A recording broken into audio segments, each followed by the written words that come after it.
Today, I'm bringing you a massive update straight from the Final Fantasy universe. All the leaks, developer comments, and new claims surrounding the final game in the FF7 Remake trilogy have finally reached a point where we now have an incredibly clear picture of what Part 3 is shaping up to be. But before we get into the details, I want to say this. The channel needs a little support right now. We're dealing with some serious algorithm issues. YouTube hasn't been recommending our videos lately. So if you could drop a like, leave a comment, and subscribe, it would really help us bring the videos back into the spotlight. I genuinely appreciate the support. Okay, if you're ready, let's begin. The final entry of the Final Fantasy VII Remake trilogy has become one of the most anticipated projects in the gaming world. After the impressive success of Rebirth, all eyes have turned to Part 3. Even though Square Enix hasn't shared the official title, release date, or first trailer yet, both official statements and reliable leaks have given us an increasingly clear idea of what the game will look like. This video compiles all the information revealed so far, developer interviews, recent leaks, and everything in between. In interviews with both Forbes and Final Fantasy Union, series director Naoki Hamaguchi made Square Enix's biggest mandate absolutely clear. The final game must deliver the best experience possible, no exceptions. Since the trilogy is reaching its conclusion, the studio is aiming for a peak not only technically, but narratively and emotionally as well. Hamaguchi says that with Rebirth, they moved away from a classic linear JRPG structure towards something more open and free, and that this direction will continue even further in Part 3. The fact that the development team is currently working on Part 3 while simultaneously preparing the Switch 2 and Xbox versions of Remake Intergrade shows that the series is moving fully into a multi-platform future. Hamaguchi said they've heard the "we want to play it too" message from Xbox, PC, and Nintendo players for years, and now the goal is for Final Fantasy VII to launch on all platforms at the same time. This suggests that Part 3 may not feature a PlayStation-exclusive waiting period at launch. Responding to feedback about Rebirth's length and pacing, Hamaguchi made a very important statement. "We will improve the pacing, but we will not cut content." This means the final game will move with a smoother flow without sacrificing the richness of Rebirth's content. He also mentioned that he replayed Rebirth multiple times after launch and has been working specifically on narrative rhythm to increase immersion in the trilogy's finale. Recent Part 3 rumors point toward a massive expansion in content. According to these claims, Part 3 will include even more side stories than Rebirth. And it's not just the number of side quests, their structure is reportedly evolving. Longer, more cinematic, character-driven missions, and even decisions that directly influence party relationships. Many story arcs expanding on Tifa's past, Yuffie's connection to Wutai, and Barrett's post-Avalanche life are all expected to have a bigger presence. Another eye-catching rumor is a major expansion of the outfit and appearance system in Part 3. The regional costume approach we saw in a limited form in Rebirth is said to be much deeper in the final game. Each character is reportedly receiving multiple new outfits themed directly around the region they're visiting.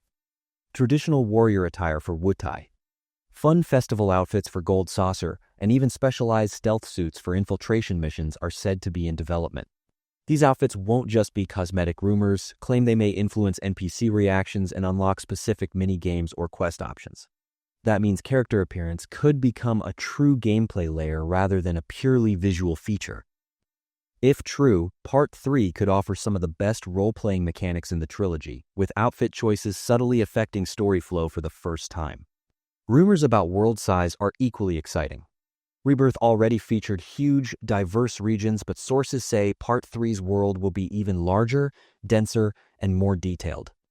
Naturally, this means more region-themed outfit sets, more side stories, and more visual variety for both the male and female characters. Aerith, Tifa, and Yuffie are rumored to take on completely different styles depending on the region.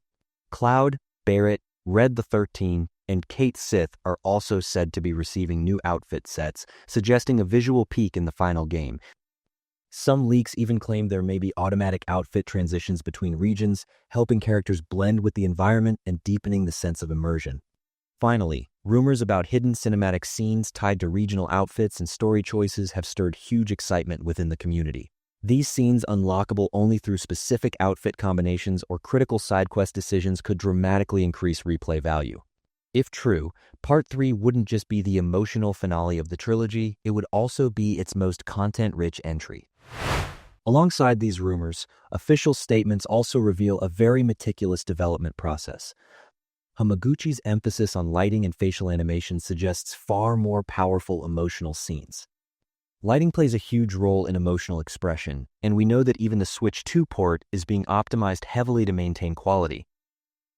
It's clear the team will push this even further in Part 3. Additionally, Square Enix aiming to launch Part 3 simultaneously across all platforms indicates that the game's technical design is shifting toward a more flexible framework. No forced PS5 exclusivity window, and Xbox, PC, and possibly Switch 2 launch at the same time now seems increasingly likely. This would be a historic first for the Final Fantasy VII series and a major part of Square Enix's new multi-platform strategy. One of the community's biggest discussions revolves around the game's pacing. Rebirth was criticized by some players for its length, but Hamaguchi clarified that these criticisms were misunderstood. The team does not plan to cut content. Instead, they aim for better rhythm and flow. Considering the trilogy ends here, maintaining narrative density while delivering smooth pacing will be crucial. With expectations this high, it's no surprise Square Enix is taking risks in terms of content. Rumors that Part 3's side content is more cinematic, longer, and more meaningful suggest the final game is being designed not as a simple conclusion, but as a full-blown pinnacle experience. This approach may allow players to feel their favorite characters' development more deeply than ever. Since the fate of characters like Tifa, Aerith, Cloud, and the rest will be decided here, it's no surprise the team is working at such a detailed level. Some scenes are rumored to feature completely new animations, special music transitions, and outfit-dependent variations. This all points to Part 3 being technically and emotionally far more advanced than the previous two entries. There are also rumors that Final Fantasy VII Remake Part 3 will have the trilogy's most complex character interaction system. Party relationships may evolve not only through dialogue, but through quest choices, outfit selection, and even small interactions during missions. This could offer players a much more personal storytelling experience. Dynamics like Aerith Tifa, Cloud Barrett, and Yuffie Red the 13 are all expected to deepen in ways we've never seen before. On the gameplay side, developers have reportedly paid close attention to Rebirth feedback. Combat speed, combo windows, and character switching are said to become smoother. Some battles might include mini buffs tied to regional outfits or minor advantages against certain enemy types, adding strategy without drifting into pay-to-win territory. Even more interesting are rumors that certain cinematics may change entirely based on player actions. For example, progressing stealthily during a boss fight could unlock a different cutscene, or having a high relationship level with a specific character may unlock a bonus cinematic. This structure could deliver a far more cinematic and reactive experience in the trilogy's final chapter. With world expansion also comes more minigames. After Gold Saucer's success in Rebirth, Part 3 is rumored to bring new races, new tournaments, and new special events. Some mini-games may even be locked behind specific region-themed outfits, further tying the costume system into gameplay depth.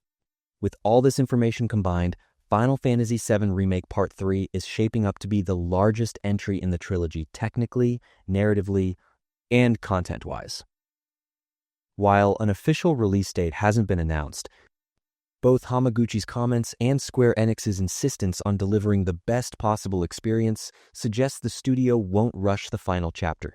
If both the leaks and the official statements hold true, Part 3 may not only be the highlight of the FF7 Remake trilogy, it could become one of the most unforgettable modern JRPGs ever made.